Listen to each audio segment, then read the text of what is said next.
All right, so let's talk about proof of delivery whenever it comes to drayage. For this, we're looking for a TIR as well as a BOL. The BOL is going to be signed by the shipper in the case of an export, or the receiver in case it got delivered, which is great, but we still need to make sure that that empty container went back to the port.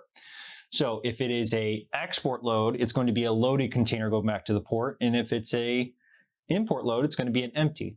So either way, we need to make sure that we get the BOL. If it is an import, then we're going to be able to get the BOL signed off by the receiver themselves. If it's an export, we're not. Again, TIR, trailer interchange receipt. So if it is an export though, that is really your proof of delivery for your customer. So let's take a look at a TIR for an export load.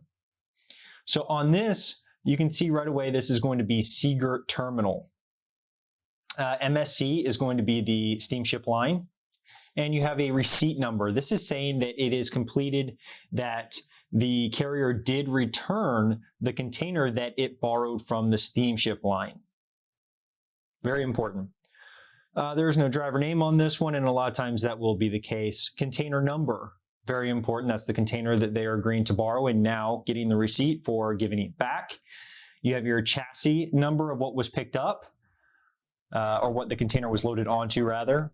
And then your vessel name that that container is going to be associated with and where it is eventually going to be loaded onto once it is returned, since this again is an export load. We have the size of the container. So this was actually a 40-foot GP, so it wasn't a high cube. And you have your release number, which is going to be the booking number there. Also, what we see here are the weights. So we have the scale tickets. And remember, they're a little bit different when we're talking about over the road. Over the road, we're trying to beat an 80,000 pound number before we actually are not considered legal anymore. In this particular case, we are going to be over 80,000 pounds because we know that we already needed overweight permits because the cargo itself is extremely heavy. In this case, the cargo actually weighed almost 55,000 pounds, or as it's listed right there at 54,936. It's a heavy, heavy load.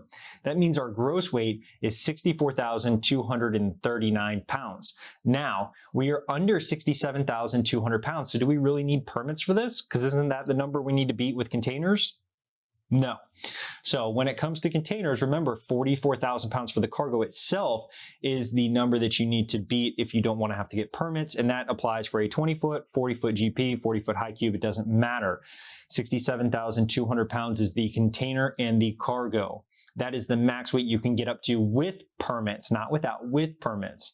And so we are under that number, which is great. And we're over 80,000 pounds, but it's okay because we already got the permits because we were over 44. So all good there. Then we have our in time of when they actually in-gated the container. So it's very important that you actually get this TIR because you're going to need to be able to send it to your customer whenever you're billing. It shows proof that they actually did return the container to the port. Very important. You can't just go by BOL. You have to show that it actually was returned, especially since the person who's in contract under that booking is going to be your customer. And ultimately, they're going to be getting charges from steamship lines if the container never shows back up. What are those charges called? Per diem charges.